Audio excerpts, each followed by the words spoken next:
Pacific ocean এতটাই ভয়ানক যে যার নাম শোনা মাত্র যে কোনো ব্যক্তির ভয়ে গায়ের লোম দাঁড়িয়ে যাবে। কারণ এই মহাসাগরটি আমাদের কল্পনার থেকেও অনেক বড় আর অনেক গভীর। এই পৃথিবীতে 5টা মহাসাগর রয়েছে, আর এই 5টা মহাসাগরের মধ্যে সব থেকে বড় মহাসাগর প্যাসিফিক ওশেন। এই মহাসাগরটি টোটাল 165.2 মিলিয়ন স্কোয়ার কিলোমিটার এরিয়ার মধ্যে ছড়িয়ে আছে। মানে এই মহাসাগরটি এতটাই বিশাল যে এর মধ্যে সম্পূর্ণ চাঁদকে রাখা যাবে। কেবল একটা চাঁদ নয়, পরপর 5টা চাঁদ এর ভিতর ফিট হয়ে যাবে। প্যাসিফিক ওশেনের ভিতর যদি আমাদের পৃথিবীর যত পাহাড়, মরুভূমি, জঙ্গল, আইল্যান্ড আর ভূমি রয়েছে সবকিছুকেই রাখা হয়, তারপরেও এই মহাসাগরটির 30% এরিয়া কভার হবে। এখন যদি কোনো ব্যক্তি এই সুবিশাল প্যাসিফিক ওশেনে হারিয়ে যায় তাহলে তাকে খুঁজে বের করা প্রায় অসম্ভব। কিন্তু আজ আপনারা এমন এক ব্যক্তির সত্য ঘটনা জানবেন যিনি 438 দিন পর্যন্ত পৃথিবীর সবথেকে নির্দয় সমুদ্র প্রশান্ত মহাসাগরে হারিয়ে গিয়েছিল, আর 14 মাস পরে সে আবার ফিরেও আসে। 17 নভেম্বর 2012 মেক্সিকোর কোস্টা অ্যাজুল নামের একটি ছোট্ট গ্রামের মৎস্য শিকারী জোস সালভাডোর আলভারাঙ্গা তার বন্ধু অ্যাজিকুয়েল কোডোভার সঙ্গে একটি ছোট্ট বোটে করে মাছ ধরার জন্য মার্শাল আইল্যান্ড থেকে সমুদ্রে যাত্রা শুরু করে। এই বোটটা কেবল 7 মিটার লম্বা, আর এর মধ্যে একটি মোটর আছে, আর মাছ ধরে রাখার জন্য কেবল একটি মাত্র আইস বক্স রয়েছে। তারা ঠিক করে উপকূল থেকে 120 কিলোমিটার দূরে গিয়ে ফিশিং করবে, কিন্তু 80 কিলোমিটার দূরে আসার পর তারা লক্ষ্য করে ওয়েদার খারাপ হতে শুরু করেছে। দমকা হাওয়া মারছে আর হালকা হালকা বৃষ্টির ফোঁটা পড়ছে। কিন্তু আলভারাঙ্গা এটাকে উপেক্ষা করে সামনের দিকে আগিয়ে চলে। তারা যতই সামনের দিকে আগিয়ে চলে ততই বৃষ্টি আর ঝড়ের গতি বেড়েই চলেছে। তার বন্ধু কোডোবা ভয় পেয়ে যায় আর আলভারাঙ্গাকে সতর্ক করতে থাকে যে সামনে আরো বড় বিপদ আসতে পারে, তাই এই মুহূর্তে উপকূলে ফিরে আসা উত্তম হবে। কিন্তু আলভারাঙ্গা তার কথাই কোনো কর্ণপাতই করেনি। সে মনে করেছে হয়তো একটু পরে ঝড় থেমে যাবে, কিন্তু হঠাৎ আলভারাঙ্গা উপলব্ধি করতে পারে যে তাদের অনেক বড় ভুল হয়ে গেছে। সামুদ্রিক ঝড় এতটাই ভয়ঙ্কর রূপ ধারণ করে তারা বোটের মধ্যে ঠিকভাবে বসতে পারছিল না। তারা তাদের বোটকে টার্ন করার আপ্রাণ চেষ্টা করতে থাকে, কিন্তু ততক্ষণে অনেক দেরি হয়ে গেছে। তাদের ছোট্ট বোটটি সমুদ্রের বড় বড় ঢেউয়ের কবলে আটকে পড়েছে। প্রায় 100 গ্যালন সমান সমুদ্রের জল তাদের বোটে ভর্তি হয়ে যায়। বোটের অবস্থা খুবই খারাপ, টলমল করতে থাকে, যে কোনো সময় উল্টে যেতে পারে। ভয় আর চিন্তায় এই সময় আলভারাঙ্গা একটা টাফ সিদ্ধান্ত নেয়। সে বোটে থাকা যা কিছু রয়েছে সবকিছুকেই জলে ফেলে দেয়, এমনকি তাদের খাবারকেও, আর একটি পাত্রের সাহায্যে জমে থাকা জলকে ক্লিয়ার করার প্রাণপণ চেষ্টা করতে থাকে। এই শক্তিশালী সামুদ্রিক ঝড়টা প্রায় টানা 5 দিন ধরে চলতে থাকে। ঢেউয়ের ঝাপটায় তাদের বোটের ইঞ্জিন নষ্ট হয়ে যায়, সেই সাথে যত ইলেকট্রনিক্স ইকুইপমেন্ট রয়েছে, জিপিএস, রেডিও সবকিছুই নষ্ট হয়ে যায়। যদিও ইকুইপমেন্ট নষ্ট হওয়ার পূর্বে আলভারাঙ্গা তার বসকে সিগন্যাল পাঠিয়েছিল, কিন্তু জিপিএস না থাকায় তাদের এক্স্যাক্ট লোকেশনকে খুঁজে বের করা অসম্ভব। তার বস একটা বড় search and rescue operation launch করে, কিন্তু তখনও ওয়েদার কন্ডিশন খুবই ভয়ানক ছিল। 7 মিটার লম্বা একটি ছোট্ট বোট যার মধ্যে কোনো লাইটস নেই, আর বড় বড় ঢেউয়ের মাঝে হারিয়ে যাওয়া এই ছোট্ট বোটটাকে খুঁজে বের করা রেস্কিউ টিমদের কাছে একটি অসম্ভব টাস্ক ছিল। তারা ভেবেই নিয়েছে হয়তো 2 ফিশারম্যান অলরেডি মারা গেছে। 3 দিন ধরে সার্চ অপারেশন চালানোর পর নিরাশ হয়ে তারা ফিরে আসে। এদিকে আলভারাঙ্গা আর কোডোবা ঝড় থেকে বাঁচতে আইস বক্সের ভেতর গুটি মেরে বসেছিল। তারা ছিল খুবই ক্ষুধার্ত, গা দিয়ে দুর্গন্ধ বেরোচ্ছে আর ঠান্ডায় ঠকঠক করে কাঁপতে থাকে। বক্স থেকে বেরিয়ে তারা লক্ষ্য করে চতুর্পার্শ্বে কেবল সমুদ্র আর সমুদ্র। তাদের কোনো ধারণাই নেই যে তারা এখন সমুদ্রের কোন পয়েন্টে রয়েছে। তাদের কাছে দূরবীন নেই, কাঁটা কম্পাসও নেই। খুব জলদি তারা উপলব্ধি করতে পারে এই বিশাল সমুদ্রে তারা এখন হারিয়ে গেছে। এই সময় তারা উপকূল থেকে 450 মাইল দূরে ছিল, কিন্তু তারা জানে না যে কোন ডিরেকশনের দিকে যাবে আর কিভাবে যাবে, কারণ তাদের বোটের ইঞ্জিন অলরেডি বন্ধ হয়ে পড়ে আছে। এখন তাদের কাছে না রয়েছে খাবার, না রয়েছে পান করার জন্য জল, আর না রয়েছে ফিশিং গিয়ার। এভাবে 5 দিন কেটে যায়, আর তারা ঘন্টার পর ঘন্টা তাদের হাতকে জলে ডুবিয়ে রাখতো। আর যখন কোনো মাছ তাদের হাতের আশেপাশে আসতো তারা সঙ্গে সঙ্গে ধরে নিত।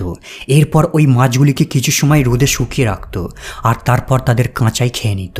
তৃষ্ণা মেটানোর জন্য তারা নিজেদের প্রস্রাবকেই তারা ড্রিঙ্ক করত, অথবা কচ্ছপের রক্ত পান করত, কারণ সমুদ্রের নোনা জল পান করলে তারা মারা যাবে। প্রায় 14 দিন পর তারা আকাশে খুশির ঝলক দেখতে পায়।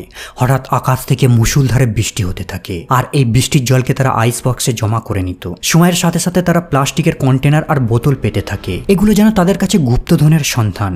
বৃষ্টির সময় এই বোতলগুলোতে তারা জল ভরে নিত, কিন্তু ভাগ্য সবসময় তাদের সাথ দিত না।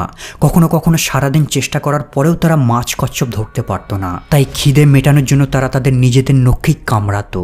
তারা যে কতটা মেন্টাল আর ফিজিক্যাল টর্চারের মধ্য দিয়ে সময় কাটাচ্ছিল তা আমাদের কল্পনার বাইরে। দিন থেকে সপ্তাহ, সপ্তাহ থেকে মাস, এভাবে তারা জীবনযুদ্ধ করতে করতে কাটিয়ে দেয় প্রায় 4টে মাস। কয়েক মাস পর তারা এমন একটি স্পটে এসে পৌঁছায় যেখানে সি বার্ডেরা উড়ে বেড়াতো, আর মাঝে মাঝে এই পাখিগুলি তাদের বোটের ওপর উড়ে এসে বসতো।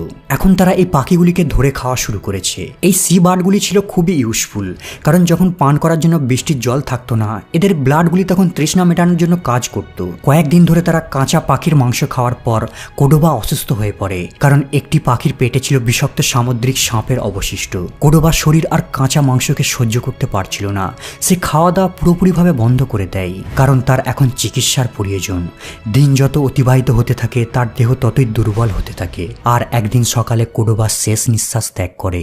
কোডোবার মৃত্যুতে আলবারাঙ্গা যেন আকাশ থেকে ভেঙে পড়ে। গত 4 মাস ধরে তারা দুইজনে একসাথে এই অগ্নি পরীক্ষায় ফাইট করে আসছিল। ক্ষুধা, তৃষ্ণা, ভয়, কঠোর ওয়েদার, এই সব কিছুকেই তারা দুইজনে একসাথে ফেস করত। কিন্তু সঙ্গী থাকায় তারা দুইজনেই এই কঠিন লড়াইকে হাসতে হাসতে জয় করে নিত। কিন্তু কোডোবার মৃত্যুতে আলবারাঙ্গা কেবল তার একমাত্র সঙ্গীকেই হারায়নি, বরং পুরোপুরি মানব জাতি থেকে সে সম্পূর্ণ বিচ্ছিন্ন হয়ে যায়।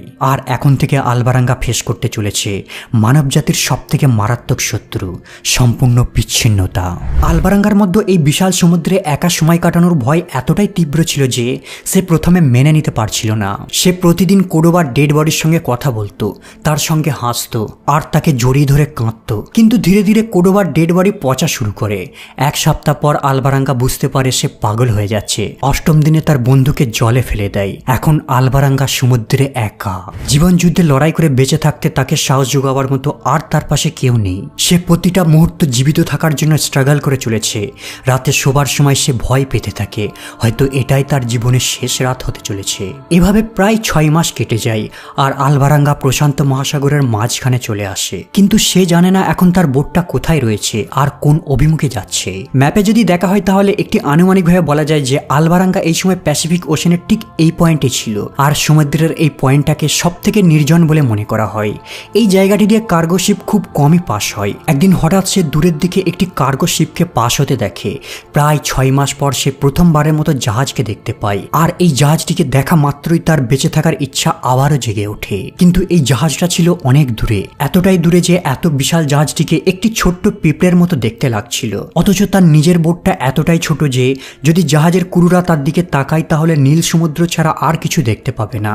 তার কাছে কোনো ফ্লেয়ার গান ছিল না, কোনো সিগন্যাল নেই। তবুও দুর্বল শরীর নিয়ে অসংখ্যবার চিৎকার করতে থাকে, কিন্তু তার আর্তনাদ ধীরে ধীরে বাতাসে মিশে যায়, আর শিপটি ধীরে ধীরে তার দৃষ্টির বাইরে চলে যায়। 11 মাসের মধ্যে আলবারাঙ্গা উপকূল থেকে এই ছোট্ট বোটে প্রায় 8000 কিলোমিটার দূরে চলে আসে। এতদিন ধরে এক্সট্রিম মেন্টাল আর ফিজিক্যাল টর্চার সহ্য করতে করতে এখন সে কেবল মৃত্যুর জন্য অপেক্ষা করছে।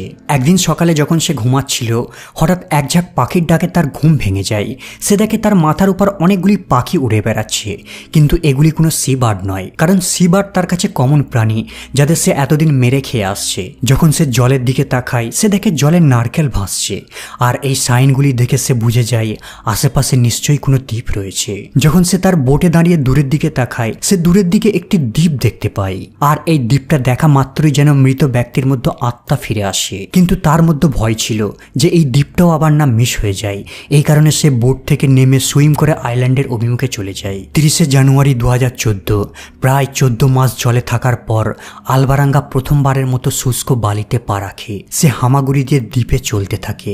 এই সময় সে এতটাই খুশি হয়েছিল যেন সে কোনো গুপ্তধনের সন্ধান পেয়ে গেছে। আলবারাঙ্গা এবং অ্যাটল রিজনের একটি ছোট্ট দ্বীপে ল্যান্ড করে, আর এখানে আসার পর সে নেশাগ্রস্ত ব্যক্তির মতো অজ্ঞান হয়ে পড়ে যায়। যখন তার চেতন ভাঙে সে দেখে বেশ কিছু ব্যক্তি তাকে ঘিরে দাঁড়িয়ে রয়েছে। এই দৃশ্যটি তার কাছে ছিল যেন কোনো রূপকথার কাহিনীর মতো। তার বন্ধুর মৃত্যুর প্রায় 10 মাস পর এই প্রথমবার কোনো মানবকে সে দেখতে পায়, তাদের টাচ করতে পারে। এরা ছিল লোকাল গার্ড, যারা পরবর্তীতে টিমের সঙ্গে কন্ট্যাক্ট করে তার দেশ মেক্সিকোতে পাঠিয়ে দেয়। এবং অ্যাটল পৃথিবীর মধ্যে সবথেকে নির্জন আর দূরবর্তী রিজনে অবস্থিত। এই দ্বীপটি আলবারাঙ্গার স্টার্টিং পয়েন্ট থেকে 11,000 কিলোমিটার দূরে অবস্থিত ছিল। কিন্তু ওই দিন আলবারাঙ্গার ভাগ্য খুবই ভালো ছিল, তাই সে এই দ্বীপে পৌঁছায়। বাই চান্স যদি এই দ্বীপটা মিস করে যেত তাহলে সে সোজা ফিলিপিন্সে গিয়ে মাটি দেখতে পেত, যা আরো 5000 দূরে অবস্থিত। বন্ধুরা, আলবারাঙ্গার বেঁচে থাকার ইচ্ছা শক্তিই তাকে 338 দিন পর্যন্ত জীবিত রেখেছিল। কোনো খাবার, জলের সাপ্লাই ছাড়া 14 মাস সমুদ্রে থাকার রেকর্ড। রেকর্ড, আর অজান্তে সে এমন একটি রেকর্ড গড়ে ফেলে যাকে কেউ চাইলেও ভাঙতে পারবে না।